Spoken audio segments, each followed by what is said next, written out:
to it. We're dealing with Samuel Armstrong. Samuel Armstrong. Well, Samuel Chapman Armstrong. Comes from Hampton University.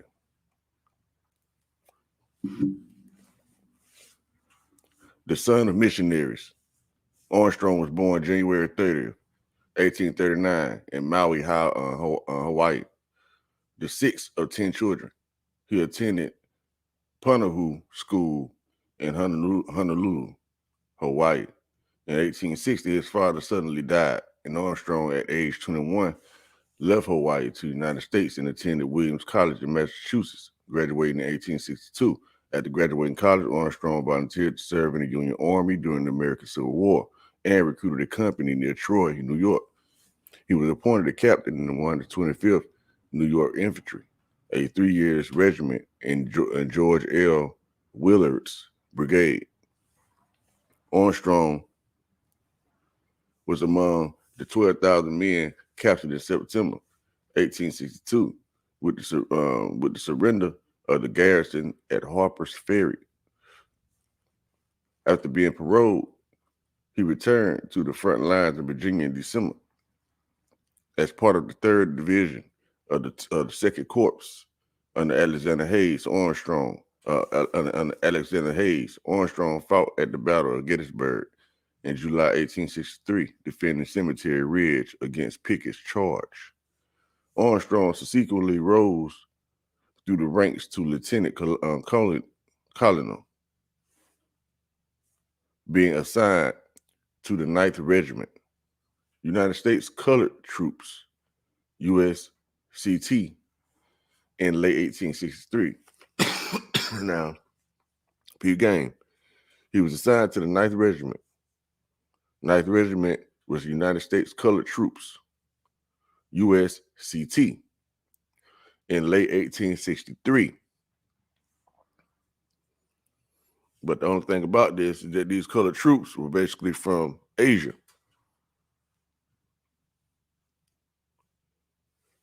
But okay, let me keep going.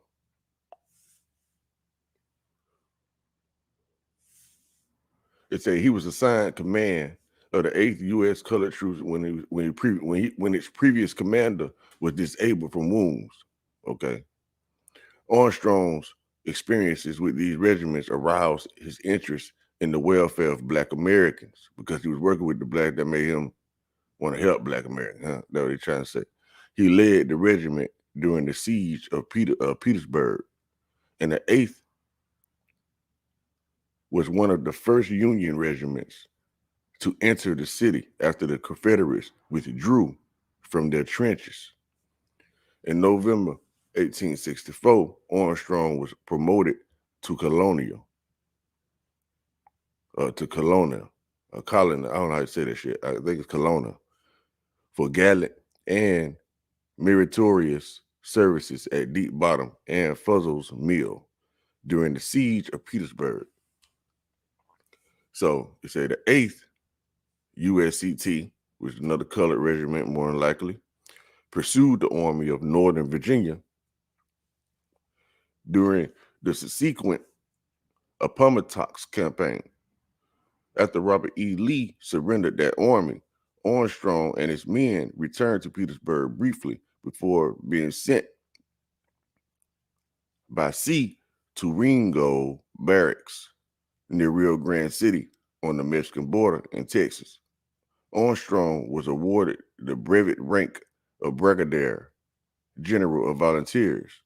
On October 10, 1865, the 8th USCT began marching from Texas to Philadelphia, where Armstrong and his men were discharged out of the military in December, shortly after the belated arrival. Okay, when Armstrong was assigned to command the USCT, training was conducted at Camp Stanton near Benedict, Maryland. While stationed at Stanton, he established a school to educate the Black soldiers, most of whom had no education as slaves. What did they say? They said most of whom had no education as slaves. So basically trying to say when they were slaves, they had no education. Or it could be saying they don't know nothing about being no slaves.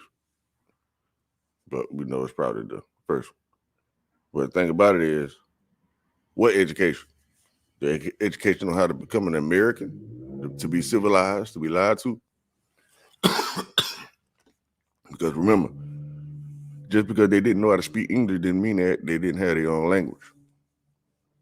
All right, we know it was thousands of languages in America. Okay, let me keep going.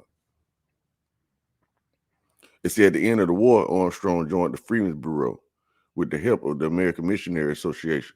He established the Hampton Normal and Agricultural Institute, known as Hampton University, in Hampton, Virginia in 1868. The institute was meant to be a place where Black students could receive post-secondary education to become teachers, as well as training in useful job skills while paying for their education through manual labor. Teaching how to become a worker. During Armstrong's career and during Reconstruction, the prevailing concept of racial adjustment promoted by whites and African Americans equated technical and industrial training with the advancement of the Black race. This idea was not a solution, and this idea was not a new solution, and traces history to before the American Civil War. But especially after the war, Blacks and whites alike realized the paradox that freedom posed for the African American population in the racist South. Freedom meant liberation from the brutality and the degradation of slavery. But as W.E. Du Bois described it, a Black person felt his poverty without a cent, without a home, without land, tools, or savings. He had entered into a competition with rich, landed, skilled neighbors. To be a poor man is hard, but to be a poor race in a land of dollars is the very bottom of hardships. Although the end of slavery was the inevitable result of the Union victory, less obvious was the fate of millions of penniless Blacks in the South. Former abolitionists and white philanthropists quickly focused their energies on stabilizing the Black community, assisting newly freed Blacks to become independent, positive contributors to their community, helping them improve their race and encouraging them to strive toward a standard put forth by American whites. That's the key. They wanted them to become white. In the aftermath of Nat Turner's slave rebellion in 1831, the Virginia General Assembly passed new legislation making it unlawful to teach slaves, free Blacks, or mulattoes to read or write. Similar laws was also enacted in other slave-hiding states across the South. The removal of these laws after the Civil War helped draw attention to the problem of illiteracy as one of the great challenges confronting these people as they sought to join the free enterprise system and support themselves. Okay, see, because we know we're living in the free enterprise system, which is key, and that was the purpose of learning the language and learning the ways and stuff like that. It's a way of doing business. At that time, it became a way of doing business. So it's English is it's the language of business, language of trade. Okay.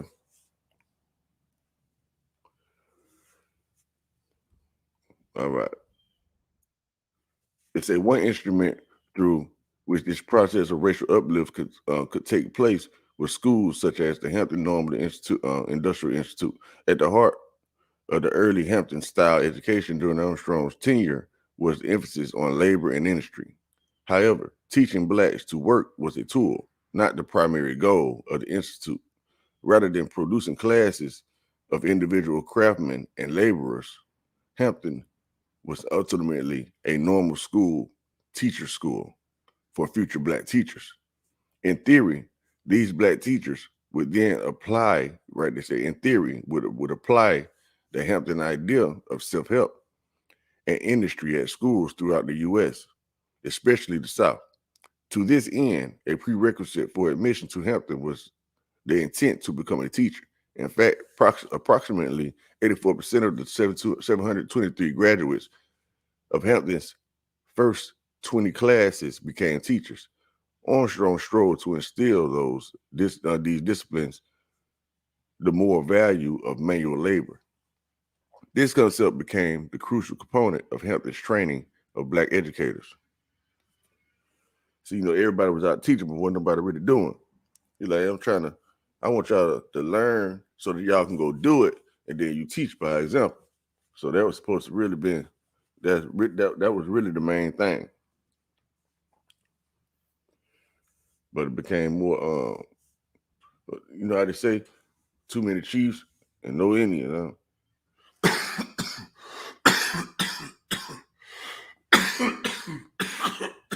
Excuse me. All right. I think they said this concept became a crucial component of Hampton's training Black educators. Perhaps the best student. Okay, now it said perhaps the best student of Armstrong's Hampton style education was Booker T. Washington.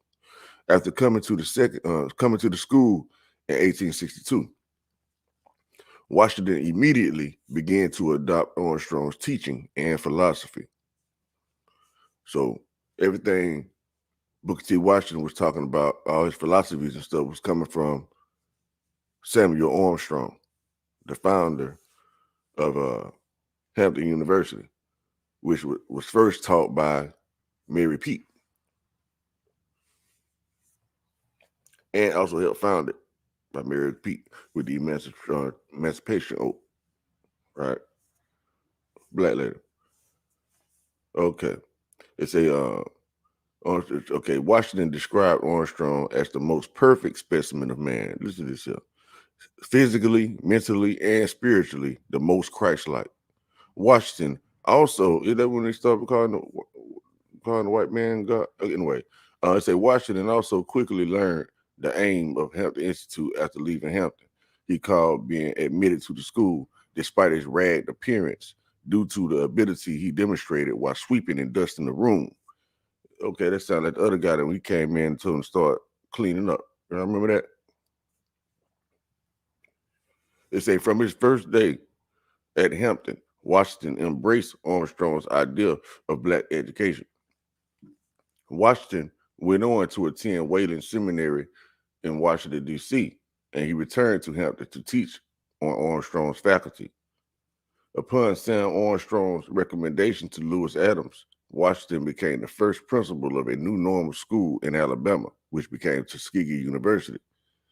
Many religious organizations, former Union officers, Army officers, and soldiers, and wealthy philanthropists were inspired to create and fund educational efforts, specifically for the betterment of African Americans in the South.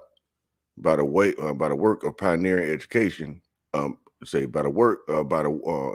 me read that sentence again, y'all. My bad. This part of it. Say African Americans in the South, by the work of pioneering educators such as Samuel Armstrong and Dr. Washington. So they created a fund with educational efforts to fund their cause. Is what it's saying. Okay.